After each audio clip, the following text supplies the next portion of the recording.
नमस्कार दर्शकों, स्वागत है आपका ऐसे न्यूज में। दर्शकों, आज हम बहुत ही खास विषय पर चर्चा करने वाले हैं। आज सारा आध्यात्मिक ज्ञान चर्चा का आयोजन किया गया है, जिसमें संत रामपाल जी के अनुयायी व अन्य धर्म गुरुओं के अनुयायी भी शामिल होंगे। जिन संत रामपाल जी महाराज जी के समर्थकों ने हमें इस डिबेट के लिए आमंत्रित किया है, तो चलिए चलते हैं। हमने आपको बताया कि हमें इन्वाइट किया गया है, जिसमें अन्य धर्म गुरुओं के लोग भी मौजूद हैं और संत रामपाल जी महाराज जी के समर्थक भी। तो चलिए अंदर चलते हैं और आज के हमारे इस खास कार्यक्रम को शुरू करते हैं। तो दर्शकों, अभी हम मौजूद हैं इस डिबेट में। आप मेरे पीछे देख सकते हो कि यहाँ पर एक बहुत बड़ा पोस्टर लगा हुआ है, जिसमें एक तरफ संत रामपाल जी महाराज जी हैं और दूसरी तरफ सभी धर्म गुरु हैं। तो चलिए, यहाँ पर जो लोग मौजूद हैं वो संत रामपाल जी महाराज जी के समर्थकों से क्या सवाल करना चाहते हैं, शुरू करते हैं। तो चलिए हम जानते हैं संत रामपाल जी महाराज जी और जो अन्य धर्म के लोग हैं उनसे। तो पहला सवाल कौन करना चाहेगा आप में से? जी सर। जी, मेरा नाम महेंद्र पंचाल है। मैं अहमदाबाद से हूँ और मैं गोरखनाथ के पंथ से जुड़ा हुआ हूँ। जैसे हम सालों से शंकर भगवान की भक्ति करते हैं, तो जो आपके संत रामपाल जी महाराज के जो शिष्य है और संत रामपाल जी महाराज है, वो बताते हैं कि शिव जी अजर अमर नहीं है, वो मृत्यु के चक्कर में आते हैं। तो ऐसा प्रमाण कहाँ पर लिखा? हम तो आज तक ऐसा सुनने में नहीं आया कि शंकर भगवान ही सर्वेश्वर है, महेश्वर है, वही है। हम कितने सालों से वही सुन रहे हैं, इनकी शंकर भगवान की भक्ति कर रहे हैं, कावड़ यात्रा लेने जाते हैं। और आपके गुरुजी जो संत रामपाल जी महाराज है, इनके गुरुजी वो मना कर रहे कि ये सब कुछ नहीं करने का। ऐसा प्रमाण कहाँ पर लिखा? आज तक हमें बताया नहीं है किसी ने। तो इसका प्रमाण कहाँ पर है? जी सर। तो अभी सर ने जो सवाल किया है कि वो शिव भगवान को मानते हैं, इसका जवाब कौन देना चाहेगा? जी सर। सर, मैं ये सवाल जवाब देना चाहता हूँ। इन्होंने पूछा कि शंकर भगवान की हम कावड़ लाते हैं और जल चढ़ाते हैं, तो हम इनसे पूछना चाहते हैं कि इसका प्रमाण कहाँ पर है। हमारे श्रीमद् देवी भागवत और 16वें अध्याय के 23वें श्लोक में मना किया कि जो शास्त्री विधि को त्याग कर जो मनमाना आचरण करते हैं, उनकी ना तो गति होती है ना कोई सुख प्राप्त होता है। तो शंकर भगवान ने कब कहा है कि हम कावड़ लाओ, जो ले आओ? गीता जो है आज हिंदू धर्म में सबको मान्य है, और जबकि हमारी श्रीमद् भगवत गीता मना कर रही है कि 16वें अध्याय के 23वें श्लोक में शास्त्र विधि को त्याग करके मनमाना आचरण जो करते हैं, उनको ना तो कोई सुख होता है, ना कोई उनकी गति होती है, ना यूजलेस, व्यर्थ है। तो इन्होंने एक सवाल और पूछा कि शंकर भगवान अजर अमर हैं। तो हम इनसे पूछना चाहते हैं कि शंकर भगवान अजर अमर हैं, तो आप जी बताइए कहाँ पर लिखा है, कहाँ पर लिखा है कि शंकर भगवान अजर अमर हैं? कहीं सुनी नहीं चलेगी, आप प्रमाण बताइए मुझे। जी सर, ये आपसे प्रमाण चाहते हैं कि शंकर भगवान अगर अजर अमर हैं तो कैसे हैं? हमारे महामृत्यु जो मंत्र है, जो शिव जी का मंत्र है, तो क्या मंत्र इतने युग युग से करते हैं आर्य जनता, तो क्या ये भ्रमित है? आप इनको पूछिए जरा। जी, अब कौन जवाब देना चाहेगा इनके सवाल का? जी सर। नमस्कार जी, मैं इनके एक प्रश्न का जवाब देना चाहूंगा कि महामृत्युंजय मंत्र है, ये कहाँ पे प्रमाण है इनके किसी भी सदग्रंथ में? और दूसरी बात, ये महामृत्युंजय मंत्र शिव जी का है। अगर महामृत्युंजय मंत्र से ही आदमी जिंदा होने लगे, तो शंकर भगवान अपने पुराणों में आता है कि शंकर भगवान सती माता को जलते हुए कुंड में से लेके कई जगह घूमे थे। उन्होंने सती माता को क्यों नहीं जीवित कर लिया महामृत्युंजय मंत्र सुनाने के बाद में? इनसे पूछिए जरा। जी सर, अब आप इस सवाल का जवाब दीजिए। इन्होंने पूछा है कि ऐसे मंत्रों से अगर मोक्ष हो सकता है तो फिर कैसे? इन भाई साहब को पूछिए कि देवताओं को बचाने के लिए शिव जी ने विष पिया था कि नहीं पिया था, तो पूरे देवता मर जाते कि नहीं मर जाते, ये जरा पूछिए इनसे। इनकी बात भी सही है, शिव जी ने विष पिया था, उस पर क्या कहना चाहेंगे? इस शिव जी ने विष पिया था वो बात सही है, वो देवता हैं, देवताओं की रक्षा करने के लिए उन्होंने विष पिया, अच्छी बात है। लेकिन इन्होंने जो बताया ना कि वो अजर अमर हैं, मृत्युंजय मंत्र है उनके पास, जिससे मनुष्य जिंदा हो जाते हैं दोबारा से। अगर शिव जी के पास मृत्युंजय मंत्र है और मृत्युंजय मंत्र का अगर हम सभी जाप करने लगे तो फिर हम सब मरने बंद हो जाएंगे, है कि नहीं? तो ये इनसे एक बात ये भी पूछिए, बताइए सर। मैं एक प्रश्न पूछा है इन्होंने कि मृत्युंजय है, जब शंकर भगवान के कैलाश पर्वत पर भस्मासुर तपस्या कर रहा था, उसने तपस्या करके और 12 वर्ष तपस्या करी, और तपस्या के बाद उसने मांगा था एक कड़ा दे दो, भस्म कड़ा। तो भस्म कड़ा लेकर के वो शंकर भगवान को मारने के लिए भगा। तो शंकर भगवान को मारने के लिए भगा, तो शंकर भगवान यदि अजर अमर होते, मृत्युंजय होते, तो भस्मासुर के मारे भगे क्यों? तो भगना नहीं चाहिए था ना, वो तो अमर है, अविनाशी है। एक तपस्वी, एक भगत के वजह से उनको भागना पड़ा। यदि मृत्यु जी होते तो वहीं पर खड़े रहते, यहाँ मैं अमर हूँ। तो अमर तो केवल कबीर परमात्मा है, और कबीर परमात्मा ने ही आंगू जाकर के शंकर भगवान के मोहिनी रूप धारण करके जब भस्मासुर को मारा और उसका वो किया भस्म, उसके बाद कड़ा दिखाया, तब भस्मासुर की जो राग देख ली, तब मृत्युंजय की धड़कन बंद हुई। मारे परमात्मा कहते तब वो मृत्युंजय की धड़कन बंद हुई। यदि मृत्युंजय होते तो भस्मासुर के मारे भगा कहाँ? इनसे पूछिए तो मृत्यु यदि होता वो होता अजर अमर, तो भस्मासुर के मारे क्यों भगा? इसको हाँ सर, आप बताइए। मैडम, ये जो संत रामपाल जी महाराज के शिष्य है, बरोबर, ये बता रहे हैं कि शंकर भगवान अजर अमर नहीं है, बरोबर। अभी ये मृत्युंजय मंत्र को भी मना कर रहे हैं। आज तक हम भी पंडित है, जो हम मंदिरों में पूजा करते हैं, शिव जी की पूजा करते हैं, बरोबर। तो हमने हमारे गुरु थे, उनसे भी यही सीखा है कि जो ये मृत्युंजय मंत्र है उससे मोक्ष की प्राप्ति होती है। हम आज इनसे सवाल करते हैं कि अगर आप सदग्रंथों से हमें साबित करके दिखा दो कि सदग्रंथों में लिखा है कि शंकर भगवान की मृत्यु होती है, तो हमें वो सदग्रंथों में से बता दो आप। जी, तो ये जो पंडित जी है वो सदग्रंथों से प्रमाण चाहते हैं कि विष्णु जी की मृत्यु शिव जी की मृत्यु होती है या नहीं? हाँ, मैं ये सदग्रंथों से बताएंगे, उनको प्रमाण करके बताएंगे कि हाँ शंकर भगवान की मृत्यु होती है। आप देखिए श्रीमद देवी भागवत, कैमरामैन से कहूंगा थोड़ा दिखाएं।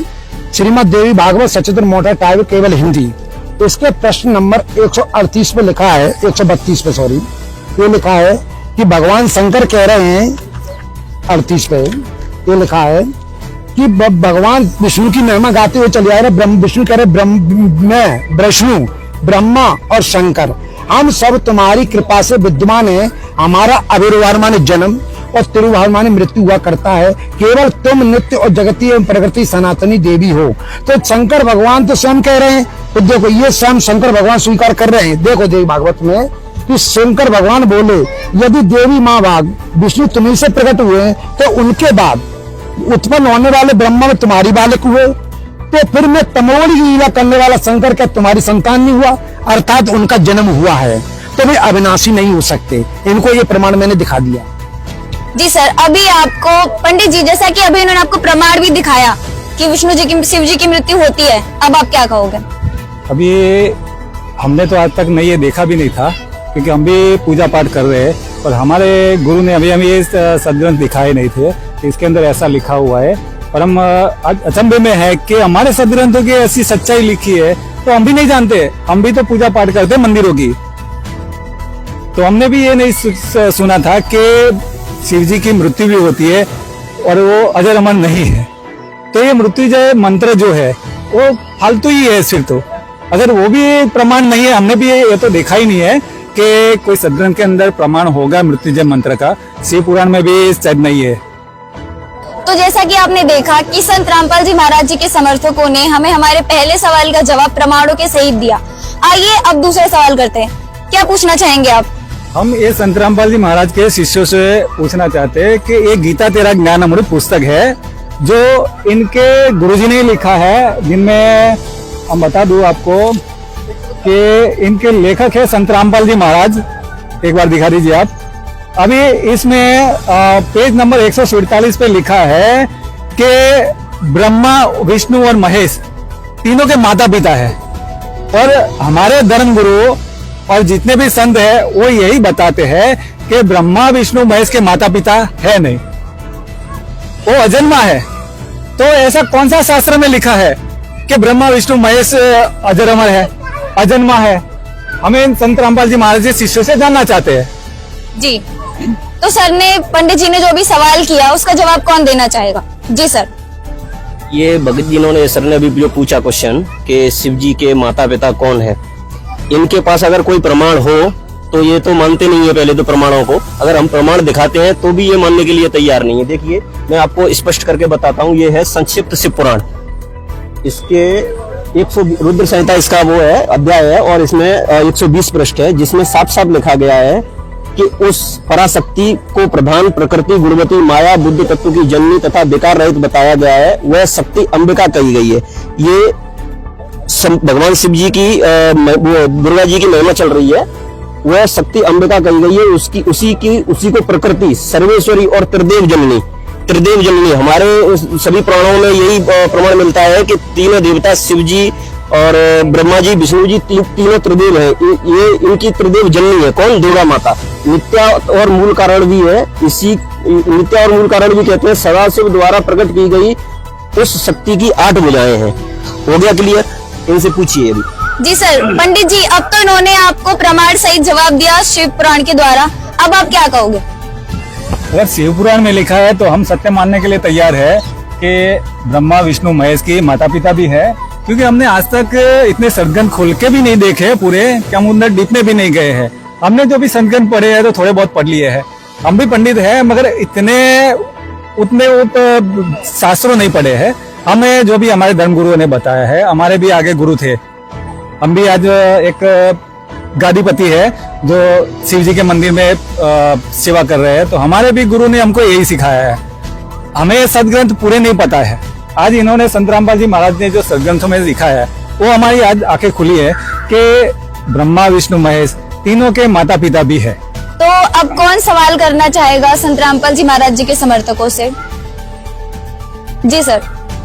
अरे हम इनसे ये प्रश्न करना चाहते हैं कि इनके गुरुजी जो है वो हमारे जो हिंदू धर्म में परंपरा चली आ रही है, जैसे कि व्रत करने की, और व्रत करने से हम लोगों को बताया गया कि बहुत सारे लाभ मिलते हैं। इनके गुरुजी संत रामपाल जी महाराज जी तो हमारे व्रत करने के लिए भी मना करते हैं। हम इनसे पूछना चाहते हैं प्रमाण कहाँ पे है, हमें प्रमाण सहित बताएं। जी, तो सर का बहुत अच्छा सवाल है। ये सवाल सभी जानना चाहते हैं कि व्रत सभी करते आ रहे हैं, लेकिन आपके संत रामपाल जी महाराज जी जो है व्रत करने की मना करते हैं, आखिर क्यों? देखिए, हमारे संत रामपाल जी महाराज अपनी तरफ से कुछ भी ज्ञान नहीं बताते। जो भी ज्ञान बताते हैं शास्त्र में उसका प्रमाण देते हैं, और ये शास्त्र रामपाल जी महाराज ने नहीं बनाए, ये सदियों से चले आ रहे हैं। लेकिन हमारा दुर्भाग्य था कि हमारे जो धर्म गुरु थे उन्हें अपने शास्त्रों का ही ज्ञान नहीं था, और वे शास्त्र के विपरीत साधना करवा रहे थे। तो गीता में लिखा है कि शास्त्र विधि को त्याग कर जो लोग मनमाना आचरण करते हैं उनकी न तो गति होती है, न कोई सिद्धि मिलती है, न कोई सुख होता है, अर्थात यूजलेस। फिर लिखा है 16वें अध्याय के 24वें श्लोक में कि अर्जुन तेरे लिए कर्तव्य और अकर्तव्य की व्यवस्था में शास्त्र ही आधार है। अर्थात भक्ति कैसे करनी चाहिए, भक्ति की वे और वर्षिप क्या है, ये शास्त्र ही तय करेंगे। अब ये भाई कह रहे हैं कि व्रत का मना किया है, रामपाल जी महाराज व्रत करवाने का मना करते हैं। रामपाल जी महाराज नहीं कहते, हमारे गीता में लिखा हुआ है। इसका प्रमाण गीता में बताइए भगत जी, कहाँ लिखा हुआ है? 16वें अध्याय के श्लोक अध्याय नंबर 6 के श्लोक नंबर 16 में, अध्याय नंबर 6 श्लोक नंबर 16। ये देखिए, आपको प्रमाण दिखाते हैं। श्रीमद भगवत गीता 13। ये देखो कैमरामैन से दिखाइए। नहीं, ये कहेंगे कहीं दूसरी गीता तो नहीं है। देखो पहले ये गीता देख लो, जय दयाल गोविंद की। ये कहीं जो कहेंगे रामपाल जी महाराज की गीता तो नहीं है।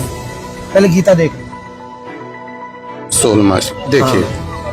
हे अर्जुन, योग न तो बहुत खाने वाले का और न बिल्कुल न खाने वाले का, तथा न बहुत सहन करने वाले का, अर्थात न ज्यादा जागने वाले का सिद्ध होता है। तो गीता में भगवान मना कर रहे हैं कि योग बिल्कुल न खाना, माने उपवास रखना। प्लस कबीर साहब ने भी अपनी वाणी में प्रमाण दिया है कि व्रत करे अगर मुक्ति होवे तो अकाल पड़े क्यों मरते हैं। अगर व्रत करने से मुक्ति होती तो जो अकाल पड़ते हैं लाखों लोग मर जाते हैं, करोड़ों जीव मर जाते हैं, क्या सारों की मुक्ति हो जाती है? अर्थात नहीं। ये शास्त्र में प्रमाण है कि व्रत करना ये शास्त्र विरुद्ध साधना है। जी देखा सर, आप देखिए, आपको संत रामपाल जी महाराज जी के समर्थक ने विद प्रूफ दिखाया, प्रमाण दिखाए कि उनकी गीता जी में प्रमाण है कि व्रत नहीं करना चाहिए। अब आप एग्री करते हैं इस बात से कि गीता जी में जो लिखा है वो राइट है? जी बिल्कुल। आप गलत भक्ति कर रहे थे? जी बिल्कुल, हम इस बात को मानते हैं, क्योंकि आजकल की युवा पीढ़ी जो है वो सदग्रंथों की तरफ कम ध्यान दे रही है, और इन्होंने प्रमाण करके दिखाया, और हम इस बात को बिल्कुल सहर्ष मानते हैं, स्वीकार करते हैं। जी सर, अब कौन सवाल करना चाहेगा? ये सतरामपाल जी महाराज के जो भक्त है, जो अनायु है, वो इनकी भक्ति करते हैं, तो वो घर की कुल देवी जो हरदम अपने साथ रहती है, तो उनकी भक्ति करने को क्यों मना करते हैं? तो कुल देवी की भक्ति नहीं करते। जो घर की माता है, जो जगदम्बा बन के बैठी है, वो शक्ति है, समर्थ है, तो उसकी भक्ति करने को मना करते हैं। और फिर औरतों को बोलते हैं कि कोई श्रृंगार नहीं करना है, नहीं लाली लगानी, नहीं लिपस्टिक लगानी है, नहीं कोई जेवर पहनना, नहीं कोई सोना चांदी नहीं पहनना। तो उसका क्या मतलब? जी, ये बहन पूछ रही है कि जो महिलाओं के 16 श्रृंगार होते हैं, आपके संत रामपाल जी उनको करने के लिए मना करते हैं। जी बताइए। जी, ये देवी भागवत महापुराण है। देवी भागवत महापुराण है, 7वां स्कंद, 574 पृष्ठ। इसमें लिखा है कि जिस ब्रह्म में स्वर्ग, पृथ्वी, अंतरिक्ष, स्वर्ग और पृथ्वी के बीच का आकाश संपूर्ण प्राणों के सहित इंद्रिय युक्त मन बुद्धि रूप अंतःकरण ओतप्रोत है, उस एकमात्र परमात्मा को ही जाने, दूसरी सब बातों को छोड़ दे। मतलब दुर्गा जी खुद इसमें कह रही हैं कि मेरी भी पूजा छोड़ दे, ब्रह्म की पूजा कर। इससे सिद्ध होता है कि किसी भी देवी का पूजा करने से हमें वो फल नहीं मिल सकता है जो हम चाहते हैं। लेकिन उनका सवाल ये था कि आपके संत रामपाल जी 16 श्रृंगार करने की मना करते हैं, जो कि एक औरत का आभूषण होता है। ये सवाल है उनका। ठीक है, हम मानते हैं, हमने भी अज्ञानता में ये सारे श्रृंगार पहले किया करते थे, लेकिन जब से हमको परमात्मा के मतलब हमारे सदगुरु रामपाल जी महाराज जी के ज्ञान आधार से हमको पता चला, शास्त्रों में कहीं भी नहीं लिखा है कि श्रृंगार करना इतना ज्यादा जरूरी है। क्योंकि एक तरह से देखिए, आजकल की लड़कियां जिस तरह के उल्टे सीधे मेकअप वगैरह करके छोटे ड्रेसेस पहन के घूमती हैं, इससे समाज में एक बुराई का संकेत आ रहा है, जिससे दुनिया एक बुराई की तरफ आगे चल रही है। और ये पहले के लोग कौन से ये लोग क्या करते थे? पहले औरतों का एक बिगड़ा हुआ स्वरूप था, समाज था, जो औरतें इस तरह के उल्टे सीधे लाली लिपस्टिक लगाने का श्रृंगार करती थी। पहले की लड़कियां और बहुएं इस तरह की घटिया तरह की श्रृंगार नहीं करती थी जो आजकल की लड़कियां करती हैं। जी, तो अभी इन्होंने प्रमाण दिया कि दुर्गा जी खुद मना कर रही है अपनी पूजा करने के लिए। अब आप क्या कहोगे? तो कोई बात नहीं है, आज तक हमने नहीं जाना है कि देवी ने अपने मुंह से बोला है। अगर आपने प्रमाण दिया है कि देवी ने अपने मुंह से बोला है कि मेरी पूजा मत करो, तो कोई बात नहीं, हम ये बात को कबूल करते हैं, संत रामपाल जी महाराज के ज्ञान को कबूल करते हैं। हमारे भी बहुत से सवाल बाकी हैं, पूछते हैं। अब कौन सवाल करना चाहेगा? जी सर, क्या सवाल है आपका? जैसा भी संत रामपाल जी महाराज जी के शिष्यों ने बताया कि ये जगत के जितने भी धर्म गुरु है वो आपको बेखा में मिला रहे और पाखंडवाद कर रहे हैं, ऐसा तो कैसे हो सकता है? वह पूरा भारत बस इसी गुरुओं के आधार पे चल रहा है और इन्हीं के बताए हुए विधि पे चल रहे, तो ऐसे झूठे कैसे बता सकते हैं ये, और हम कैसे उन पे भरोसा कर ले रहे? जी, तो संत रामपाल जी महाराज जी के समर्थकों से सर का सवाल है कि जो धर्म गुरु हैं, जो यहाँ पोस्टर्स में एक साइड हैं, आप कह रहे हो वो झूठे हैं, पाखंडवाद फैला रहे हैं, वो इस चीज पर कैसे यकीन करें? देखिए, जी सर, हमने किसी भी धर्मगुरु का या रामपाल जी महाराज भी इंक्लूड, रामपाल जी महाराज स्वयं कहते हैं हमारी बात मत मानो, आपके जो पवित्र सतग्रंथ हैं उनमें क्या लिखा है वो हमें मानना पड़ेगा।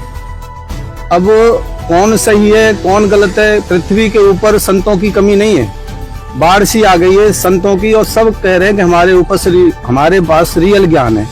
एक कहावत है, कूंजड़ी होती है बोर बेचने वाली, वो अपने बोर को खट्टा नहीं बताएगी, तो ये धर्मगुरु तो नहीं बताएंगे कि हमारा ज्ञान गलत है, लेकिन हम इनके ज्ञान को कैसे पहचानेंगे उसके बारे में संत रामपाल जी महाराज ने बताया कि हमारे गीता में तत्वदर्शी संत की पहचान बताई है कि उसकी कैसे बताएगा वो ज्ञान। तो गीता में 15वें अध्याय का 1 से लेकर 4 तक बताया है। एक श्लोक है 15वें अध्याय का पहला श्लोक, ऊर्ध्व मूलम अधा शाखा अश्वत्थम प्राहु अभ्यम। एक सृष्टि रूपी एक वृक्ष है, ये उल्टा लटका हुआ है, इसकी जड़ ऊपर को है, नीचे को डाल और पत्ते हैं। कोई भी संत पूरी पृथ्वी के ऊपर इस सृष्टि रूपी वृक्ष में इसके भिन्न भिन्न पार्ट बता दे कि इसकी जड़ कौन है, तना कौन है, डाल कौन है, शाखा कौन है। सह वेदवित, वह वेद के मर्म को जानने वाला है, वह तत्वदर्शी संत है। दूसरी एक पहचान और बताई है गीता में 17वें अध्याय के 23वें श्लोक में कि सच्चिदानंद घन परमात्मा को पाने के लिए 3 नाम का जो मंत्र बताया है, ओम तत्सत इत निर्देशा ब्रह्मणा त्रिविधि स्मृता। ये 3 प्रकार का जो मंत्र बताया है, इनके सुमरन करने की विधि भी 3 प्रकार की है। तो पूरी पृथ्वी के ऊपर कोई भी संत ये बता दे कि ओम से ऊपर तत् ब्रह्म कौन है और तत् के ऊपर वो सत कौन है, वह पूर्ण संत होगा। एक तीसरी पहचान बताइए, जो तत्वदर्शी संत होगा वह शास्त्र के अनुकूल साधना बताएगा, अपनी मर्जी से कुछ नहीं बताएगा। जो भी ज्ञान बताएगा गीता और वेद की विधि से बताएगा। तो सारे जितने भी धर्म गुरु हैं यह सब मन माना आचरण बता रहे हैं। सिर्फ रामपाल जी महाराज वेदों के आधार पर, गीता के आधार पर सही ज्ञान विथ प्रूफ के साथ बता रहे हैं। जी सर, मैं आपसे सवाल करना चाहूंगी कि जैसा कि अभी सर ने बताया कि तत्वदर्शी संत वही है जो उल्टे लटके वृक्ष को सही से बता सके, क्या आपके धर्म गुरुओं ने वो किया? ऐसा तो हमको पता ही नहीं चला आज तो कौन था सर हाँ या ना, आपके धर्म गुरुओं ने बताया उल्टे लटके वृक्ष को लेकर? आज तक तो हमको कोई नहीं बताया इसके बारे में कि उल्टा वृक्ष क्या होता है, जड़ क्या होती है, पत्ते क्या होते हैं। वो तो आज तक हमारे गुरु जी होते जो उन्होंने आज तक हमको बताया नहीं है कि तत्वदर्शी संत क्या होता है। चलिए अब संत रामपाल जी महाराज जी के समर्थकों से ही जानते हैं कि तत्वदर्शी संत कौन है। जी सर, कौन बताना चाहेगा तत्वदर्शी संत कौन है? तत्वदर्शी संत की पहचान दो प्रकार से बताई है। पहला तो शास्त्र मत, जो शास्त्र के अनुकूल साधना बताए वह तत्वदर्शी संत। दूसरा एक संत मत। हमारे रामपाल जी महाराज एक पहले संत नहीं है, हमारे हिंदुस्तान संतों की भूमि रही है। यहाँ एक से एक उच्च कोटि के संत हुए हैं। ये संत मत कबीर साहब से शुरू हुआ है। जो गीता में ज्ञान लिखा है 15वें अध्याय के पहले श्लोक में जो बताया, यही ज्ञान कबीर साहब ने 600 साल पहले अपनी एक साखी में बताया कि अक्षर पुरुष एक पेड़ है, निरंजन बाकी डाल और तीनों देवा शाखा है, यह पात रूप संसार। पूरी सृष्टि रचना एक ही साखी में बता दी। तो ये तत्वदर्शी संत थे और कबीर साहब ने तत्वदर्शी संत के बारे में जो ज्ञान दिया है वही ज्ञान गीता भी सर्टिफाई कर रही है। तो अब ये सिद्ध हो गया, समझने में आसानी होगी कि वही गीता बता रही है, वही संत मत बता रहा है। अब प्रश्न है इनका कि तत्वदर्शी संत की पहचान क्या है, वो कैसे सिद्ध करेंगे कि यही तत्वदर्शी संत है इन्हें संतों। तो अब हमने गीता में जाना पड़ेगा तत्वदर्शी संत को खोजने के लिए। तो हमारे जितने भी धर्म गुरु हैं सब देवी देवताओं की पूजा कर और करवा रहे हैं, जबकि गीता के 12वें अध्याय से लेके 7वें अध्याय के 12, 13, 14 तीनों श्लोकों में मना किया है कि मूर्ख अविवेकी पुरुष जिनकी बुद्धि का मेरी त्रिगुणी माया ने हरण कर लिया है, वे लोग देवी देवताओं की पूजा करते हैं। असुर स्वभाव को धारण किए मनुष्यों में नीच दूषित कर्म करने वाले हमें नहीं बचते। अर्थात मूर्ख कहा है देवी देवताओं के पुजारियों को, और हमारे जो धर्म गुरु हैं वो इन्हीं देवी देवताओं की पूजा कर और करवा रहे हैं। तो इससे सिद्ध हुआ जो धर्म गुरु थे इन्हें अपने ही शास्त्रों का ज्ञान नहीं था। रामपाल जी महाराज ने शास्त्रों का ज्ञान लिपिबद्ध खोल खोल के और विधिवत क्रमबद्ध बताया है। अब ये सिद्ध हो चुका है कि पूरी पृथ्वी पर आज के समय में रामपाल जी महाराज ही तत्वदर्शी संत हैं। जी सर, जैसे इन्होंने बता दिया, गीता से जो प्रमाण दे दिया, भाई साहब ने बोला कि संत मत और शास्त्र मत। तो संतों के मत में भी लिखा है सतगुरु के लक्षण कहूँ मधुरे बैन विनोद, और 4 वेद शास्त्र है वो कहे 18 बोध। सतगुरु की ये भी पहचान होती है, वो 4 वेद 6 शास्त्र 18 पुराणों से ज्ञान देगा। और श्रीमद् गीता में ये सब पुराण और संत मत दोनों से प्रमाण करेगा, वही तत्वदर्शी संत होगा, वही सतगुरु की पहचान होती है। जैसा कि अभी ये बता रहे थे कि जिनके धर्मगुरु कैसे हैं, श्रीमद् देवी भागवत, संक्षिप्त देवी भागवत में भी प्रमाण मिलता है कि जो ये कलयुग के जो संत है ना, आज जो बने बैठे हैं धर्मगुरु, उनके बारे में लिखा गया है 425 पृष्ठ पे कि धर्म की यही स्थिति त्रेता में भी रही, त्रेता युग में भी रही, परंतु कुछ ह्रास हो गया। सतयुग की जो स्थिति थी वह द्वापर में भी विशेष रूप से कम हो गई। राजन, उन प्राचीन युगों में जो राक्षस समझे जाते थे वे कली मतलब कलयुग में ब्राह्मण माने जाते हैं, क्योंकि अब के ब्राह्मण प्राय पाखंड करने में तत्पर रहते हैं, दूसरों को ठगना, झूठ बोलना और वैदिक धर्म कर्मों से अलग रहना कलयुगी ब्राह्मणों का स्वाभाविक गुण बन गया है।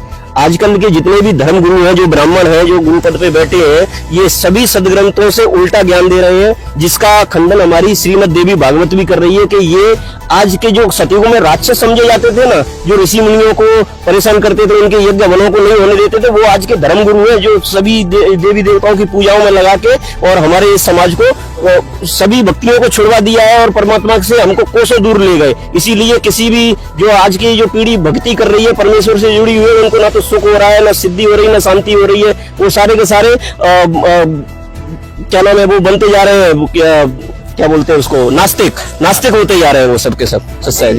तो सर, जैसा कि अभी संत रामपाल जी महाराज जी के समर्थकों ने बताया कि संत कौन है, तत्वदर्शी संत कौन है, अब आप इस बात से एग्री करते हैं कि संत रामपाल जी महाराज जी ही संत है सच्चे? हाँ जी बिल्कुल, उन्होंने जो सदग्रंथों में बताया है उसके हिसाब से तो हमें मानना ही पड़ेगा कि तत्वदर्शी संत इस दुनिया में पूरे के तत्वदर्शी संत रामपाल जी महाराज जी है। मतलब आज तक हम जो भक्ति करे तो वो तो व्यर्थ ही हुई हमारी, तो हम भी इनका ज्ञान समझेंगे और समझ के ऐसा हुआ तो हम भी इनसे नाम उपदेश लेकर शरण में आएंगे इनकी। जी, चलिए हम अपने अगले सवाल की तरफ बढ़ते हैं। जी, अब कौन करना चाहेगा सवाल? जी देखिए, मेरा सवाल ये है कि जितने इतने सारे हमारे धर्मगुरु है, बराबर है, और इनके धर्मगुरु मतलब संत रामपाल जी महाराज है। हमारे धर्मगुरु अगर झूठे हैं और इनके धर्मगुरु अगर सच्चे हैं संत रामपाल जी महाराज, तो अभी तक वो जेल में क्यों है? जी, ये एक बहुत बड़ा सवाल है कि जो बाकी के धर्मगुरु हैं वो जेल में नहीं है, लेकिन आपके संत रामपाल जी महाराज जी जेल में हैं। क्या जवाब देना चाहेंगे आप इस बात का?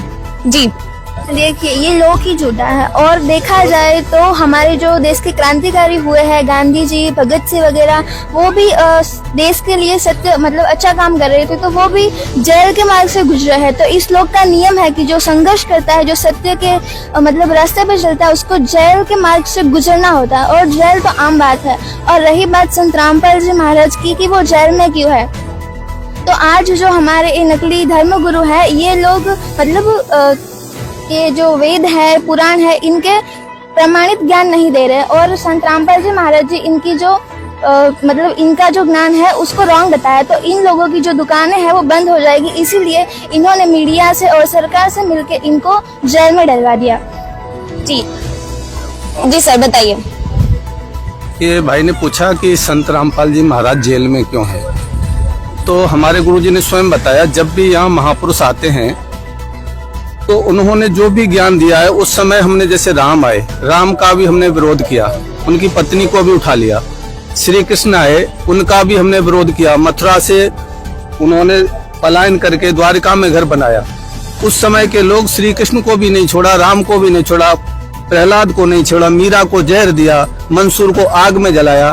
तो हमारा ये स्वभाव रहा है, जब भी महापुरुष आते हैं तो हम उनका विरोध करते हैं, जब वो चले जाते हैं फिर हम उनकी पूजा करते हैं। आज हम मीरा के भजन गाते हैं, प्रहलाद के गुण गाते हैं, मंसूर के गुण गाते हैं, अब कोई फायदा नहीं। कबीर साहब स्वयं आए थे परमेश्वर, उनको भी हमने नहीं छोड़ा।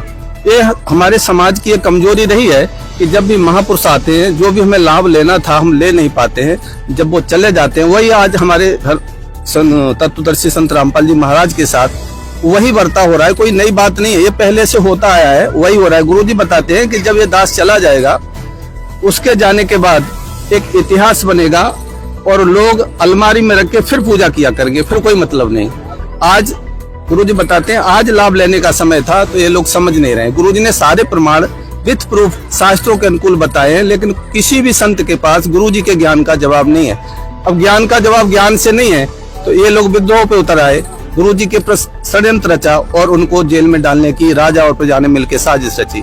लेकिन गुरुजी कहते हैं, सांच को आंच नहीं है न, सांच को दबाया जा सकता है लेकिन उसको मिटाया नहीं जा सकता। कुछ ही समय में हमारे गुरुजी बाहर आएंगे और पूरे विश्व में रामपाल जी महाराज के ज्ञान का डंका बजेगा।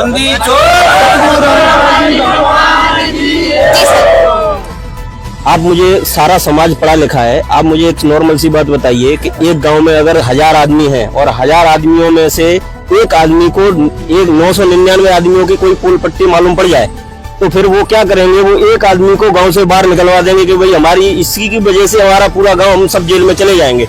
यही चीज आज संत रामपाल जी महाराज के साथ में हो रही है। जैसा कि भाई साहब ने पूछा कि एक तरफ इनके गुरु का फोटो है और एक तरफ हमारे ये सारे नकली गुरुओं का फोटो है। इन सारे नकली गुरुओं की खाल उतार दी हमारे संत रामपाल जी महाराज जी ने। इसी को लेकर आज संत रामपाल जी महाराज के ऊपर इन्होंने झूठे मुकदमे लगवाए, आश्रम पे हमला करवाया। इसके चलते संत रामपाल जी महाराज आज जेल धाम में पहुंचे हैं। सर जी तो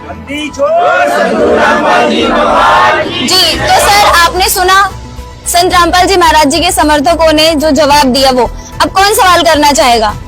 जी सर। संत रामपाल जी महाराज के भक्तों से पूछना चाहते हैं कि संत रामपाल जी महाराज पिंडदान करने के लिए मना करते हैं, युगांतर से चला आ रहा है, आज आगे कार्तिक का महीना आ रहा है, उसमें पिंडदान होगा। हर पंडित इसमें जितने भी हैं सब कोई पिंडदान के लिए प्रोत्साहित करते हैं। ये कहाँ पर लिखा हुआ है पिंडदान नहीं करना चाहिए? जी क्यों नहीं करना चाहिए? जी तो सर पूछना चाहते हैं कि पिंडदान क्यों नहीं करना चाहिए? ये राइट है, सदियों से चली आ रही परंपरा को आज आप इग्नोर करने की कह रहे हो, ये कैसे हो सकता है फिर? देखिए, पिंडदान से आज आपने देखा होगा कि कई तांत्रिक बने बैठे हैं हमारे समाज में, चाहे वो हिंदू धर्म हो या मुस्लिम धर्म हो या सिख धर्म हो, ईसाई धर्म हो। उसमें हुआ क्या है कि जितने भी अपनी जो आत्मा हमारे पूर्वज थे वो सारे के सारे गलत साधना करके भूत पित्र बन गए। अब वो भूत पित्र किसी न किसी मनुष्य शरीर में घुस के उनको परेशान करते हैं। जबकि गीता जी में हमारी में लिखा गया है कि भूत पूजोगे तो भूत बनोगे, पितृ पूजोगे तो पितृ बनोगे, और देवताओं का पूजन करोगे तो देवताओं को प्राप्त होगे। तो हमने पितरों की पूजा की है, भूतों की पूजा की है, तो हमारे पूर्वज जो भी थे वो आज तक इन्हीं से भी देवी देवताओं की और पितरों की पूजा करते आए, इसलिए वो पितृ बन गए। और वो आज सभी समाज के लोग जो है, बेटियां हैं, बहनें हैं, उनमें जा जाके परेशान कर रहे हैं सबको। ये हमारी गीता जी में भी प्रमाण है, दिखाइए सर। जी सर। श्रीमद् भगवद गीता अध्याय नंबर 9 के श्लोकों में 25 में ये लिखा है, देवताओं को पूजने वाले देवताओं को प्राप्त होते हैं, और पितरों को पूजने वाले पितरों को प्राप्त होते हैं, और भूतों को पूजने वाले भूतों को प्राप्त होते हैं। मेरा पूजन करने वाले, यानी गीता बोलने वाला भगवान कह रहा है कि मेरा पूजन करने वाले मेरे को प्राप्त होते हैं।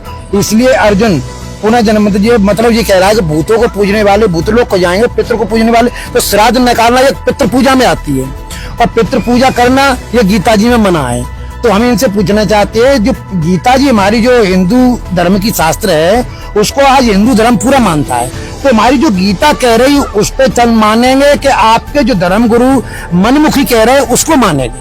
हमारी जो जैसे भारत का संविधान है, भीमराव अम्बेडकर का लिखा हुआ, उस पे आज पूरी जो सरकार चल रही है, चल रहे हैं वो संविधान के साथ चल रहे। ऐसे ही हिंदू धर्म के जो अपने धर्म है उसका संविधान है श्रीमद् भगवद गीता। जो हमारी गीता कहेगी हम उसको मानेंगे, और गीता ना करेगी हम उसको नहीं मानेंगे। तो इनका जो पिंडदान करना, श्राद्ध निकालना, ये गीता जी के विरुद्ध है, इसलिए हमें हमारे संत रामपाल जी महाराज मना करते हैं। बंदी छोड़। पंडित जी आप तो गीता का नित्य पाठ करते हैं, लेकिन संत रामपाल जी आपको गीता से ही प्रमाण दे रहे हैं कि श्राद्ध नहीं करना है, पिंड नहीं निकालना है। अब आप क्या कहोगे? अगर ये जो कह रहे हैं कि श्राद्ध नहीं करना है, पिंड नहीं निकालना है, तो ये तो समझो कि युगों युगों से चली आ रही है प्रथा है, बरोबर। अब ये कोई शास्त्र से प्रमाण तो हमने भी नहीं देखा था आज तक, पर अभी हम डिस्कस करेंगे सभी जो हमारे अनुयायी है, बरोबर। अभी जितने भी हमारे धर्मगुरुओं के यहाँ पे बैठे हैं सब शिष्य, उनसे भी हम चर्चा करेंगे। उसके बाद में जो निर्णय करेंगे सभी एक दूसरे से मिलके बात करेंगे कि भाई इन्होंने तो सदग्रंथ दे दिया है, और फिर भी हमें कुछ शंकाएं है जिनका संत रामपाल जी महाराज जी शिष्यों से हमें कुछ सवाल भी है और भी जो हम करना चाहते हैं कि हम कृष्ण की भी भक्ति करते हैं, बराबर।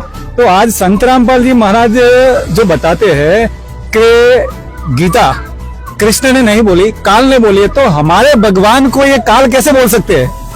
कृष्ण हमारे भगवान है। जी तो इनका सवाल है कि आपने इनके कृष्ण जी को काल कहा है, गीता कृष्ण ने नहीं काल ने बोली है। देखिए, हमारे जो गुरुजी हैं रामपाल जी महाराज, वो अपनी तरफ से कुछ नहीं बताते, जो भी बताते हैं विथ प्रूफ के बताते हैं। तो भाई ने प्रश्न किया है कि गीता भगवान रामपाल जी महाराज बताते हैं काल भगवान ने बोली, तो रामपाल जी महाराज नहीं बताते, गीता जी स्वयं बता रही है, और जिसने गीता बोली है वो स्वयं कह रहा है कि मैं काल हूँ। अब ये इनसे पूछिए, गीता में लिखी हुई अगर आपको दिखाई जाएगी तो आप मानोगे उस बात को? गीता में जो प्रमाण है वो तो आपको स्वीकार करना पड़ेगा ना, पहले उनसे जवाब लीजिए, फिर हम उनको प्रमाण दिखाएंगे। सर पंडित जी, सर जी आपको गीता से प्रमाण करेंगे कि कृष्ण जी काल है या नहीं, कृष्ण जी ने गीता बोली है या नहीं, तब आप एग्री करोगे कि हाँ? तो मानना ही पड़ेगा। हम मानने के लिए तैयार होंगे, तो हम भी डिस्कस करेंगे सभी के मिलने के बाद कि गीता जी के प्रमाण सत्य है, ये हमारे भी हम डिस्कस करके भी बताएंगे उनको। जी तो चलिए हम प्रमाण देखते हैं। है श्रीमद् भागवत गीता जयदयाल गोविंद का, इसमें 11वें अध्याय का 32वां श्लोक है। तो स्पष्ट लिखा हुआ है, गीता ज्ञान देने वाला भगवान स्वयं कह रहा है कि लोगों का नाश करने वाला बड़ा हुआ महाकाल हूँ। महाकाल इन्होंने अपनी तरफ से जोड़ा है, हम मूल संस्कृत देखेंगे, इसमें ओनली काल शब्द है, ठीक है, इन लोगों को नष्ट करने के लिए प्रवृत्त हुआ हूँ। इसलिए जो प्रतिपक्षियों की सेना में स्थित योद्धा लोग हैं वे सब तेरे बिना भी नहीं रहेंगे, अर्थात तेरे युद्ध न करने से भी इन सब का नाश हो जाएगा। अर्थात ये स्वयं कह रहा है कि मैं काल हूँ और सबको खाने के लिए आया हूँ, तो युद्ध भी नहीं करेगा तो अभी ये राजा लोग कोई भी नहीं बचेंगे। अब गीता ज्ञान देने वाला स्वयं कह रहा है, फिर तुम्हें मानना पड़ेगा ना। श्री कृष्ण भगवान काल नहीं थे, श्री कृष्ण भगवान तो सतोगुणी भगवान है और इतनी विनम्र आत्मा है। एक बार प्रमाण आता है पुराण में कि भृगु ऋषि ने विष्णु भगवान के छाती में लात मारी, तो विष्णु भगवान कह रहे कि हमारी छाती बहुत कठोर है, ऋषि तुम्हारे पैर में कहीं चोट तो नहीं आई। श्री कृष्ण भगवान काल नहीं थे। एक काल कौन है उसके बारे में श्री रामपाल जी महाराज ने ही खोल खोल के बताया है। पंडित जी, अब आप एग्री करते हैं, आपको प्रूफ दिखाया गया है कि कृष्ण जी ने गीता नहीं बोली थी। अभी आप सदग्रंथों से बता रहे हो कि कृष्ण भगवान ने गीता नहीं बोली, काल ने बोली है, बरोबर। तो हम ये पूछना चाहते हैं कि कृष्ण काल नहीं है, मतलब आपके गुरुजी ने कृष्ण को काल नहीं बताया, काल कोई और ही है। तो ये कहाँ लिखा है कि काल कोई और ही है? तो प्रत्यक्ष कहाँ है? प्रत्यक्ष कहाँ है? काल जो बता रहे हो काल प्रत्यक्ष कहाँ है? ये बताइए, हमें सटीक ज्ञान बताइए। जी, तो ये आपसे जानना चाहते हैं काल के बारे में, जिस काल की बात गीता जी में की गई है। इसके लिए थोड़ा विस्तार से बताना पड़ेगा क्योंकि प्रश्न आपका है ना बहुत ही जटिल है। कहाँ प्रमाण है कि काल अलग है और कृष्ण अलग हैं? एक बार महाभारत का युद्ध होने से पहले जब युद्ध की तैयारियां चल रही थीं, तो श्री कृष्ण भगवान शांति दूत बनकर गए पांडवों के पास, नहीं कौरवों के पास। पहले तो पांडवों के पास गए कि ये युद्ध और ये महाभारत जो है ना विनाश है। श्री कृष्ण भगवान ये जानना चाहते थे कहीं पांडव हमारे बल पर युद्ध तो नहीं लड़ना चाहते। तो सबसे पहले भगवान ने घोषणा कर दी, श्री कृष्ण भगवान ने, कि अगर युद्ध हुआ तो एक तरफ तो मैं और एक तरफ मेरी नारायणी सेना। तो इस भगवान के प्रस्ताव को सुनकर पांडवों के पैरों के तले से जमीन खिसक गई और उन्होंने कहा, सुनो, मैं हथियार उठाऊंगा नहीं, निहत्था लड़ूंगा। तो पांडवों ने सोचा श्री कृष्ण हथियार उठाएंगे नहीं, हमारी हार निश्चित है। तो फिर युधिष्ठिर और पांडवों ने कहा कि भगवान युद्ध तो हम भी नहीं चाहते, आप कुछ बीच का रास्ता निकालिए। तो श्री कृष्ण भगवान ने सोचा कि तीर सही निशाने पर लगा है और मैं इसका समाधान करवाता हूँ। फिर श्री कृष्ण भगवान कौरवों की सभा में गए शांति दूत बनकर और दुर्योधन से कहा कि दुर्योधन बात बन गई है। तो दुर्योधन ने कहा, कैसे बात बनी? तो श्री कृष्ण भगवान ने कहा कि आप सिर्फ 5 गांव दे दो पांडवों को, अभी सिर्फ इनकी इज्जत की रक्षा हो जाए, बाद में 5 गांव भी इधर छोड़ के हम ले जाएंगे, हमारे पास बहुत जमीन है। कैसे भी करके ये महाभारत, ये युद्ध और ये विनाश टल जाए। उधर दुर्योधन को पता चल गया था कि भगवान ने घोषणा कर दी है कि हथियार उठाएंगे नहीं। तो उसने सोचा कि अब इनको 5 गांव भी क्यों दें। तो उसने कहा कि 5 गांव तो छोड़ो, मैं सुई की नोक तक भी जगह देने के लिए तैयार नहीं हूं, अगर उनमें शक्ति है तो युद्ध करके लें। तब वहां श्री कृष्ण भगवान को गुस्सा आ गया और गुस्से में इन्होंने कहा, क्रोध में, कि हे दुष्ट, अनर्थ हो जाएगा, महाभारत हो जाएगा, विनाश हो जाएगा। और फिर श्री कृष्ण को पकड़ने के लिए राजा लोग खड़े हुए। उन्होंने, मेरा युद्ध यहाँ से ही शुरू होता है। जैसे योद्धा उनको पकड़ने के लिए खड़े होते, श्री कृष्ण भगवान ने अपना विराट रूप दिखाया, शंख चक्र गदा पद्म। तो सब भगवान के विराट रूप को देखकर सोफा के नीचे छिप गए और भगवान श्री कृष्ण अपने वापिस आ गए। तो श्री कृष्ण भगवान कौन थे? विष्णु के अवतार हैं और इनका विष्णु का स्वरूप क्या है? शंख चक्र गदा पद्म। अब ये गीता का ज्ञान देने वाला भगवान कह रहा है कि मैं अभी प्रवृत्त हुआ हूँ, लोगों का नाश करने के लिए मैं प्रवृत्त आया हूँ। और अर्जुन ने पूछा, जब उसका विराट रूप देखा तो उसके 1000 हाथ हैं, 1000 मुख हैं। अर्जुन ने पूछा कि हे उग्र रूप वाले, आप कौन हैं? हे सहस्राबाहु, 1000 भुजा के भगवान। तब उसने जवाब दिया कि हे अर्जुन, मैं बड़ा हुआ काल हूँ, सबको खाने आया हूँ। श्री कृष्ण भगवान काल नहीं थे। श्री कृष्ण भगवान तो राक्षसों के डर से मथुरा को छोड़कर द्वारका पहुंचे हैं, द्वारका के अंदर शरण ली। वो तो सबको खा जाते, उन्हें किसी का डर नहीं था। वो तो युद्ध नहीं चाहते, विनाश नहीं चाहते। ये काल कोई अलग है जो श्री कृष्ण के अंदर प्रेतवश बोल रहा है। ये कौन है? रामपाल जी महाराज ने बताया, कबीर साहब ने आके बताया कि ये ब्रह्मा विष्णु महेश का पिता है। गीता में इसको ब्रह्म भी कहा है, वेदों में इसको ज्योति निरंजन कहा है। वास्तव में यही यहाँ का भगवान है। इसके सुमरन का मंत्र एक अक्षर मंत्र है। ये अपनी भक्ति के लिए मंत्र भी बता रहा है कि मुझ ब्रह्म का सिर्फ एक अक्षर मंत्र है। अगर श्री कृष्ण भगवान काल होते तो गीता में लिखा है कि वो स्वयं कह रहा है कि मैं कभी मनुष्य रूप में प्रकट नहीं होता हूँ, मेरा तो अटल नियम है। तो श्री कृष्ण भगवान ये बात नहीं कह सकते, क्योंकि श्री कृष्ण भगवान तो स्वयं मनुष्य रूप में थे। और जो गीता का ज्ञान देने वाला है वो कह रहा है कि मेरा अविनाशी अनुत्तम नियम है कि मैं कभी मनुष्य रूप में प्रकट नहीं होता हूँ। अगर श्री कृष्ण भगवान होते तो ये शब्द श्री कृष्ण भगवान नहीं कह सकते। इससे सिद्ध होता है कि श्री कृष्ण भगवान ने गीता का ज्ञान नहीं दिया। गीता का ज्ञान देने वाला ये काल है, ब्रह्मा विष्णु महेश का पिता है।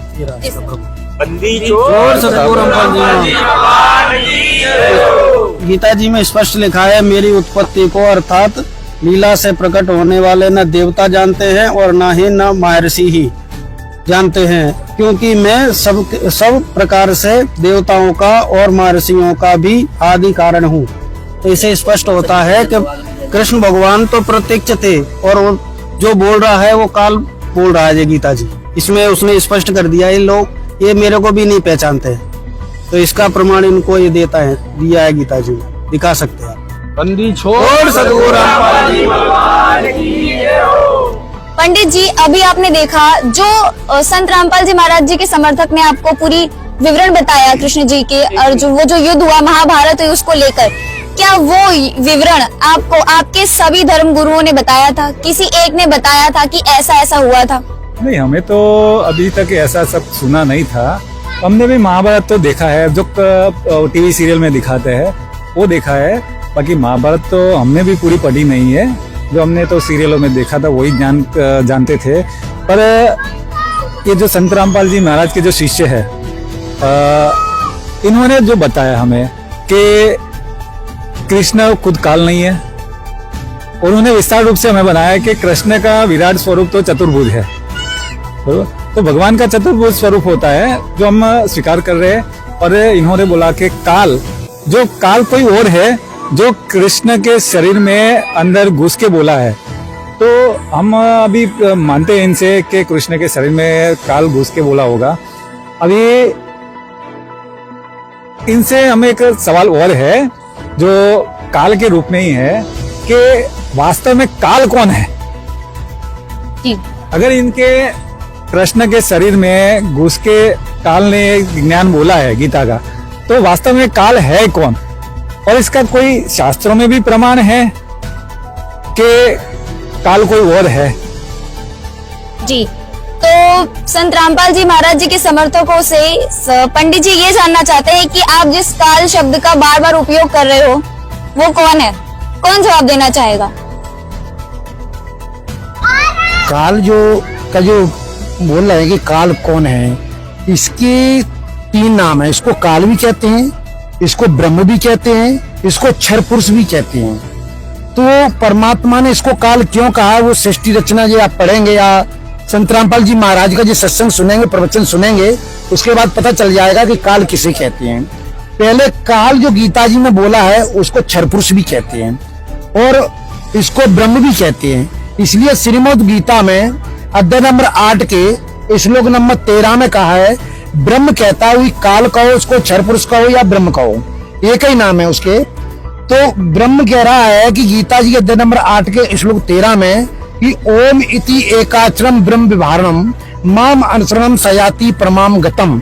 क्योंकि जो ब्रह्म है वो गीता का ज्ञान दे रहा है, वही ब्रह्म चारों वेदों का ज्ञान दे रहा है। इसीलिए श्रीमद् गीता में लिखा है कि जो ब्रह्म है वो उसका मंत्र ओम है, और वो कह रहा है कि मेरा जाप करोगे तो तेरे और मेरे अर्जुन बहुत से जन्म हो चुके, तू नहीं जानता, मैं जानता हूँ। तो वो क्या कह रहा है कि मेरे जन्म और कर्म है, क्योंकि इसको काल भगवान ने इसलिए कहा है, क्योंकि इसको काल इसलिए कहा है कि इसको 1 लाख मनुष्यधारी प्राणियों का प्रत्येक दिन आहार करने का श्राप लगा हुआ है। किससे? पूर्ण परमात्मा से। इसकी जानकारी, अधिक जानकारी के लिए आप संत रामपाल जी महाराज के सत्संग सुनिए। इतना यहाँ पे टाइम नहीं है कि मैं आपको विस्तार से बता सकूं, इसलिए आप संत रामपाल जी महाराज के सत्संग सुनेंगे, मंगल प्रवचन सुनेंगे, उसमें आपको प्रमाण सहित दिखाया जाएगा। शेष रचना सुनाएंगे तो उसमें आपको पता चल जाएगा काल कौन है। और काल भगवान ये कह रहा है कि वो अविनाशी परमात्मा तो कोई और है। गीता जी के अध्याय नंबर 18 के श्लोक नंबर 66 में कहता है कि सर्वधर्मान परित्यज्य माम एकम शरणं ब्रज अहम त्वा सर्व पापे व मोक्षामि मा शुच, कि मेरे सर्व धर्मों की पूजा मुझ में त्याग दे, एक तू सर्वशक्तिमान परमेश्वर की शरण में जा। वो किसकी शरण में जा रहा है? वो कह रहा है अक्षर पुरुष की शरण, परम अक्षर पुरुष की शरण में जाने को कह रहा है। जी सर, बता रहे हो जो श्लोक है उसमें तो कृष्ण ने अपनी शरण में आने को बोला है। अब आप क्या कहना चाहेंगे? देखिए उसमें एक ब्रज शब्द आया है, सर्वधर्मान परित्याज माम एकम शरणम ब्रज। तो एकम का अर्थ होता है जिसके बराबर कोई दूसरा न हो, अर्थात अद्वितीय। तो हमारे जो धर्मगुरु थे उन्हें अपने ही शास्त्रों का ज्ञान नहीं था, उन्होंने ब्रज का अर्थ आना कर दिया है, जबकि उसका अर्थ जाना, गमन करना, प्रगति करना, उन्नति करना, यह अर्थ होता है। चलो इसको भी हम लेट गो कर दें, थोड़ा हम पीछे आते हैं 18वें अध्याय के 62वें श्लोक में, वही चैप्टर चल रहा है। उसमें है तम एव शरणम गच्छ सर्व भावेन भारता। गीता ज्ञान देने वाला भगवान कह रहा है कि अर्जुन तू उस परमेश्वर की शरण में चला जा, गच्छ माने जा, उसकी कृपा से तू परम शांति और सनातन परम धाम को प्राप्त होगा। तो रिपीट है ना, पीछे बैक में अगर आएंगे 18वें अध्याय के 62वें इस श्लोक में तो क्लियर हो गया। और ये क्लियर रामपाल जी महाराज ने ब्रज का शब्द भी क्लियर किया है, शब्दकोश दिखाया पर्दे के ऊपर। ब्रज माने जाना, गमन करना, प्रगति करना, उन्नति करना, ये शब्द है, आना नहीं है। देखो ये भगवत गीता है जो अपने इस्कॉन वालों की है, इसमें देखो स्पष्ट लिखा हुआ है। मैं कैमरामैन से कहता हूँ सोशल दिखाएं, ये देखो श्रीमद् गीता इस्कॉन वालों की है। इन्होंने स्पष्ट किया ब्रज माने जाओ, और अर्थ में क्या किया उन्होंने आओ। इसलिए धर्म गुरुओं को कोई ज्ञान नहीं है कि इन्होंने ब्रज का अर्थ जाना कर दिया है। हम नहीं कह रहे, इनकी ही गीता कह रही है कि हमारे संत रामपाल जी महाराज कह रहे हैं, इनकी गीता कह रही है ब्रज माने जाओ, और एक दूसरे अर्थ में समझ कर रहे हैं, जो अर्थ कर रहे हैं कि समस्त प्रकार के धर्मों को परित्याग कर मेरी शरण में आओ। ऊपर तो इस श्लोक में तो जाओ कर रहे हैं और नीचे करना आओ कर रहे हैं। तो आप बताइए ये कैसे सही हो सकती है? मैं आपसे पूछना चाहता हूँ। एक मिनट, अगर ये गीता ज्ञान देने वाला भगवान अपनी शरण में आने के लिए कहता तो हम और भी गीता के जो श्लोक हैं उनको भी साथ में लेंगे। 7वें अध्याय का एक 18वां श्लोक है, उसमें गीता ज्ञान देने वाला भगवान स्वयं कह रहा है कि उदारा सर्वे तु आत्मा ज्ञानी में मतम। ये ज्ञानी आत्मा बड़े उदार हैं, परमात्मा को चाहने वाले हैं, भगवान के लिए अपनी जान भी दे दें। आ स्थिता सा युक्तात्मा माम अनुत्तमाम गतिम। अनुत्तम का शब्द संत रामपाल जी महाराज ने खोल के बताया, 5वीं क्लास का बच्चा बता दे। अनुत्तम माने होता है अश्रेष्ठ, जैसे उत्तीर्ण माने पास और अनुत्तीर्ण माने ना पास।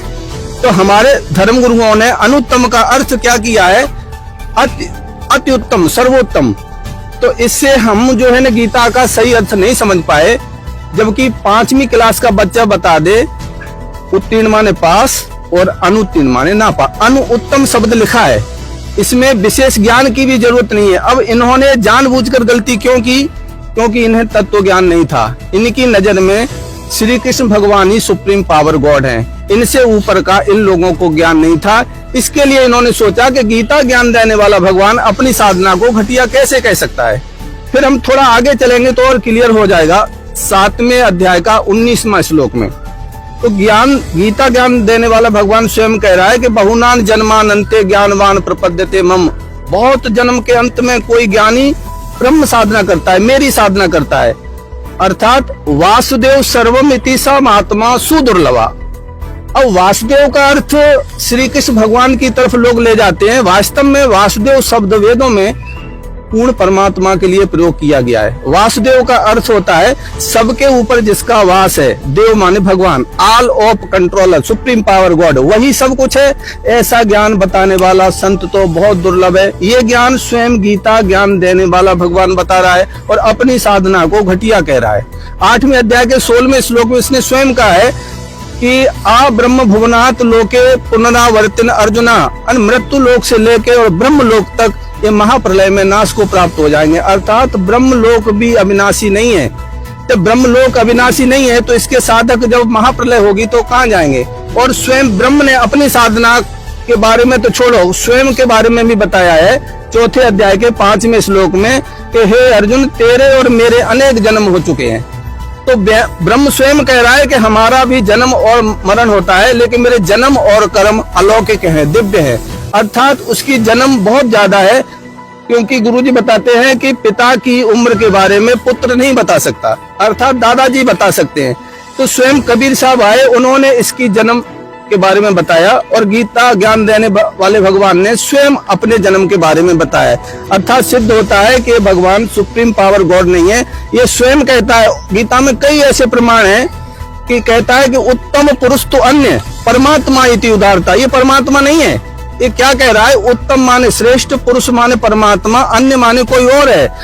आ या लोका त्रिम आविश्य विभर्ति अव्यय ईश्वरा, जो तीनों लोकों में आके सबका धारण पोषण करता है, वह श्रेष्ठ परमात्मा तो कोई और है। और अपने बारे में कह रहा है कि मुझे तो लोक वेद के आधार पर पुरुषोत्तम कहा गया है, मतलब देखा देखी ज्ञान में पुरुषोत्तम कहा गया है, लोक में और वेद में। वास्तव में ये पुरुषोत्तम नहीं है। पुरुषोत्तम या उत्तम पुरुष तो वास्तव में कोई और है। पुरुषोत्तम का अर्थ होता है पुरुषों में उत्तम, ये पुरुषों में उत्तम है, देवी देवताओं श्रेष्ठ है, इसके लिए इसने अपने आप को पुरुषोत्तम कहा है। सर, देखा आपने किस तरह से संत रामपाल जी महाराज जी के समर्थकों ने पूरी गीता जी को मुंह जुबानी आपको बता दिया। अब आप क्या कहोगे? कि इन्होंने जो बताया वो हमने तो गीता पढ़ ली थी, क्योंकि हमने तो आज तक यही संतों महंतों ने, हमारे धर्मगुरुओं ने बताया था कि हर रोज गीता का एक पाठ करना है। पर ऐसा विस्तार से कोई समझाने वाला नहीं था हमें कि गीता में ये श्लोक के अंदर ऐसा ऐसा लिखा है कि कृष्ण भगवान नहीं है, भगवान तो कोई और है, अन्य है। आज हमें इन्हें संत रामपाल जी महाराज ने, शिष्यों ने जो स्पष्टीकरण दिया गया है वो हमें संतुष्टकारक भी लगा है, काफी अच्छा लगा है। इन्होंने जो ज्ञान दिया है वो, अभी इनका कुछ सवाल है। जी सर, बताइए। हमारे कहने का मतलब कि रामपाल जी के शिष्यों ने मतलब जो सटीक मतलब स्पष्टीकरण दिया है, चलो हम इन्हें स्वीकार करें। लेकिन मैं ये बात बताऊं कि हमारे जो इतने जो ये धर्मगुरु है, सारे धर्मगुरु, ये सारे धर्मगुरु है, चलो इनको छोड़ दीजिए। जो वर्तमान में मतलब विश्वविख्यात हमारे ज्ञानानंद जी जो मतलब गीता जी के खास संरक्षक गिने जाते हैं, वो कहते हैं गीता जी में कोई मंत्र नहीं है, और जो गुरु मंत्र देते हैं वो आप उसे स्वीकार करिए। तो इसलिए हम इनको स्वीकार करते हैं। कहीं आपकी गीता जी में लिखा हुआ है कि मंत्र कौन सा है? जय श्री कृष्ण। तो संत रामपाल जी महाराज जी के समर्थकों से ये जानना चाहते हैं कि गीता जी में ऐसा कोई मंत्र मेंशन किया गया है? जी सर। जैसा कि अभी भाई साहब ने बोला कि इनके सारे धर्मगुरु तो इन सबको मिलके पागल बनाने में लगे हुए हैं। कोई बताता है कि गाय को गेहूं खिला दो तो बच्चे हो जाएंगे, कोई बताता है कि समोसा चटनी खा लो तो सही हो जाओगे, कोई फूंक मार के सही कर देता है। ये सब इसी चीज में लगे हुए हैं। इन्होंने अपने ना तो इनके गुरुओं ने सदग्रंथ कभी खोल के देखे और ना ही उनको बताया कि भाई ये खोल के देखो तुम, क्योंकि उनको मालूम है ये इनको खोल के देख लेंगे तो हमारी पोल खुल जाएगी और ये हमारे पास से चले जाएंगे, हमारी दुकानें बंद हो जाएंगी। तो इनसे कहना चाहता हूँ कि इन्होंने बताया, भाई साहब ने जैसे पूछा कि कोई ऐसा मंत्र है, जैसे गीता जी में भी लिखा गया है कि ओम तत्सत इति निर्देश ब्रह्मणे त्रिविधे समर्थ है, कि उस पूर्ण परमेश्वर की भक्ति करने का ओम तत्सत 3 प्रकार का मंत्र है। इसी प्रकार इनके जो धर्मगुरु है वो अभी तक इनसे देवी देवताओं की भक्ति करवा रहे हैं, जबकि गीता जी में भी बताया गया है कि देवी देवता अलग है। देवी देवता वो है जिनको भगवान ने पैदा किया है, न कि देवी देवता ही भगवान है। देवी देवता तो अपने अवतार लेते हैं। किसी भी वेद में, शास्त्र में ये प्रमाण नहीं है कि देवता जो लोग हैं जैसे शंकर जी हुए और ब्रह्मा जी हुए, विष्णु जी हुए, कि ये स्वयं प्रकट हुए हैं। जबकि कबीर परमेश्वर का चारों वेदों में प्रमाण मिलता है, गुरु ग्रंथ साहिब में प्रमाण मिलता है, संत गरीबदास जी महाराज जी की वाणी में प्रमाण मिलता है कि ये स्वयं सतलोक से चल के आते हैं। गरीबदास जी महाराज जी ने अपनी वाणी में कहा है कि मैं अवगत से चलाया, कोई मेरा भेद मर्म नहीं पाया। तो परमात्मा स्वयं अभिगत से, जिसकी गति कोई नहीं जानता, वहां से आके सीधा यहाँ पे प्रकट होता है, जो वेदों में भी लिखा गया है। और इनके जो गुरु है वो अभी तक देवी देवताओं में उलझे पड़े हैं, तो वो पूर्ण परमेश्वर की साधना बताएंगे कैसे और इनका मोक्ष होगा कैसे? हमारे ये भगत जी बताएंगे आपको कि किस प्रकार से वो ओम तत्सत मंत्र की पूर्ण जानकारी दी गई है गीता जी में। देखिए, गीता जी है गीता प्रेस गोरख से प्रकाशित है। जय दयाल गोविंद का टीका है। इसके 17वें अध्याय का 23वां श्लोक है। इसमें स्पष्ट लिखा हुआ है, ओम तत्सत। ऐसे 3 प्रकार का सच्चिदानंद घन परमात्मा का नाम कहा गया है। उसी से सृष्टि के आदि काल में ब्राह्मण और वेद तथा यज्ञ आदि रचे गए हैं। अर्थात ये सिद्ध हो गया कि ओम तत्सत ही पूर्ण परमात्मा को पाने का सही मंत्र है जो गीता में लिखा हुआ है। और गीता ज्ञान देने वाले भगवान से भिन्न भगवान के बारे में ये सांकेतिक शब्द, अपने बारे में तो कह रहा है कि मुझ ब्रह्म का सिर्फ एक अक्षर मंत्र है। 8वें अध्याय का 13वां श्लोक। उसमें स्पष्ट लिखा हुआ है कि ओम हाँ देखिए ये है, ये ब्रह्म अपने बारे में बता रहा है कि मेरी अगर भक्ति करनी है तो मुझ ब्रह्म का सिर्फ ओम मंत्र है। ओम इति एकाक्षरम ब्रह्म व्याहरण माम अनुस्मरण या प्रयाति तजन देहम सा याति परमाम गतिम। अर्थात मेरी भक्ति करनी है तो एक अक्षर मंत्र है, और उस सच्चिदानंद घन परमात्मा की भक्ति करनी है तो 3 नाम का मंत्र है 17वें अध्याय के 23वें श्लोक में, जो कि आपको गीता से अभी प्रूफ किया है। सच्चिदानंद घन परमात्मा की भक्ति के लिए गीता में संकेत है कि ओम तो ब्रह्म का मंत्र है। ओम से ऊपर जो 2 मंत्र हैं तत् और सत, ये 2 सांकेतिक शब्द हैं। अब ये 2 सांकेतिक शब्द कोई तत्वदर्शी संत बताएगा कि वो तत् ब्रह्म कौन है और तत् के ऊपर वो सत कौन है, तब ये कंप्लीट मंत्र बनेगा ओम तत् सत, न कि ओम तत्सत। ये 2 शब्द गुप्त हैं।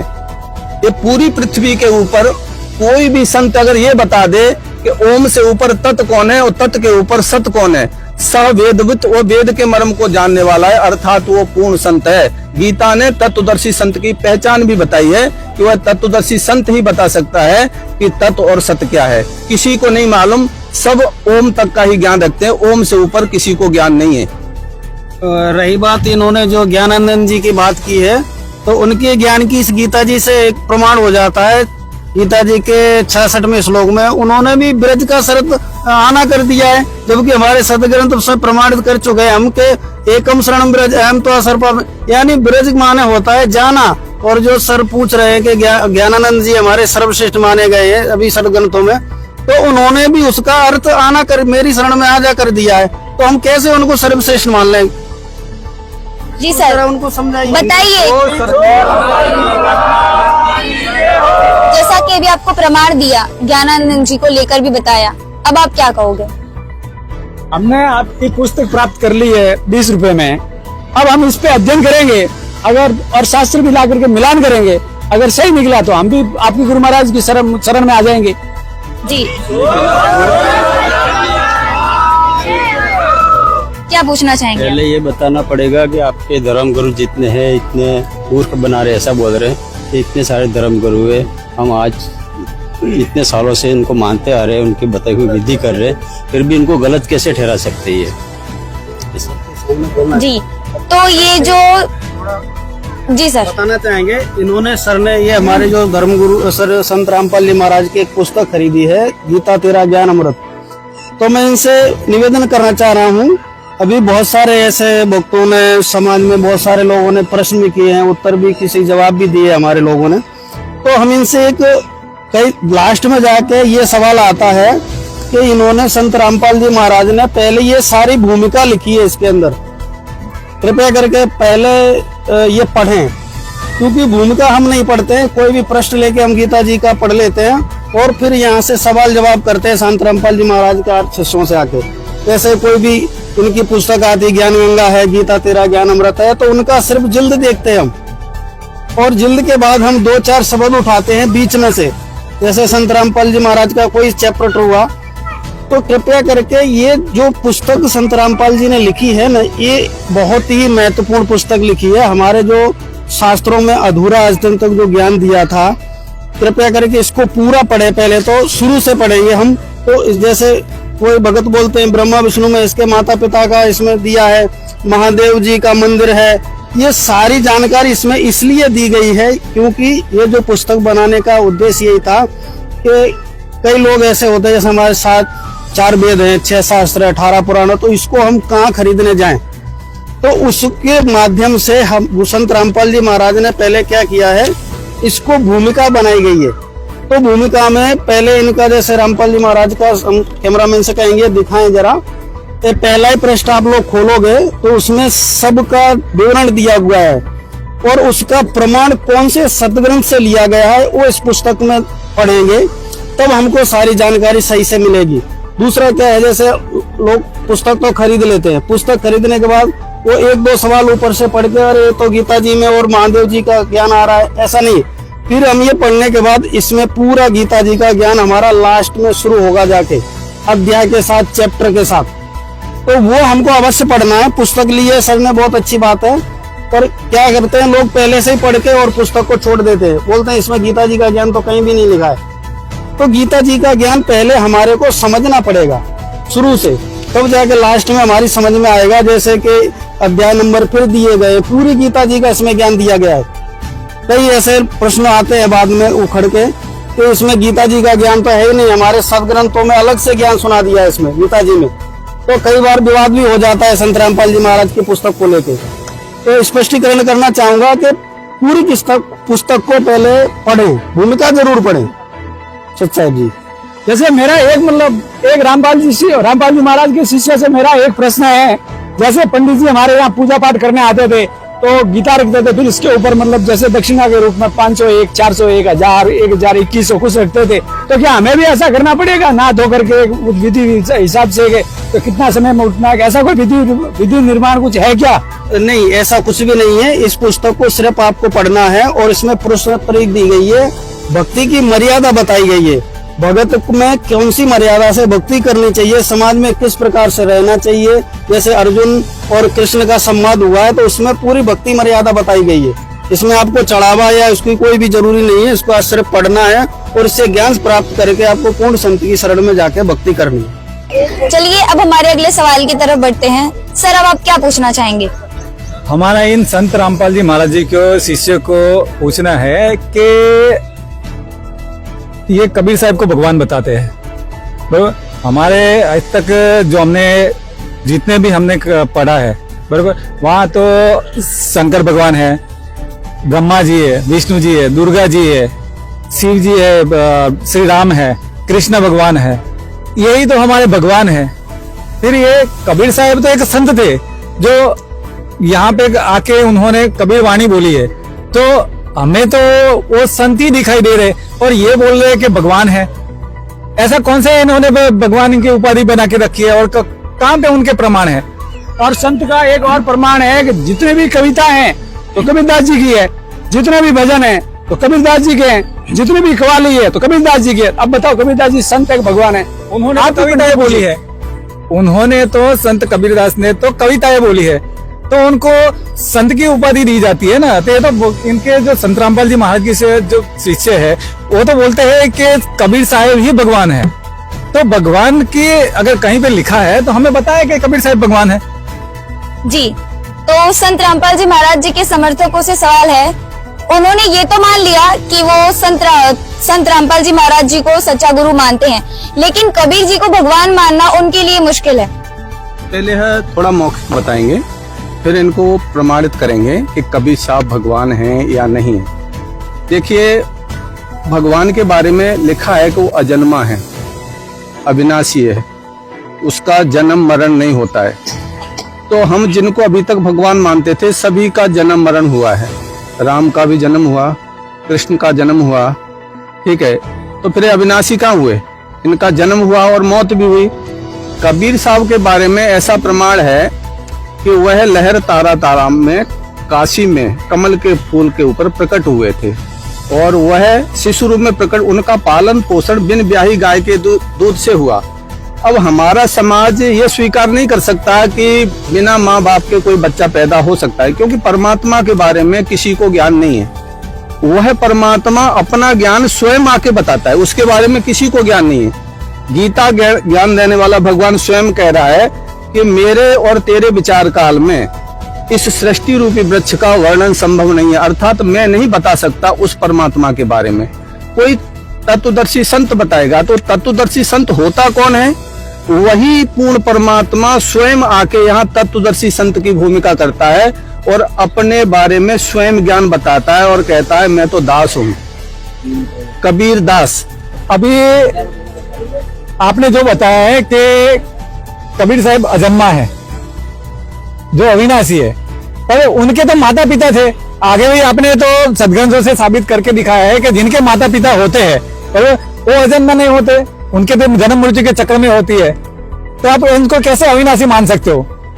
हम तो ये जी। नहीं मान सकते। जी सर, ये तो हमने भी सुना है कि कबीर जी के माता पिता थे, लेकिन आप कह रहे हैं उनके माता पिता नहीं थे। देखिए, आज तक जो हमने सुना है वह सही नहीं है। वह परमात्मा ने स्वयं आके अपने बारे में बताया। उन्होंने क्या कहा कि ना मेरा जन्म न गर्भ बसेरा, ना मेरा जन्म न गर्भ बसेरा, बालक बन दिखलाया, काशी नगर जल कमल पे डेरा, तहां जुलाहे न पाया। वो कह रहे हाड़ चाम मेरे कछु नहीं। वो कहते हमारा जो शरीर है हाड़ और चाम मिट्टी का शरीर नहीं है।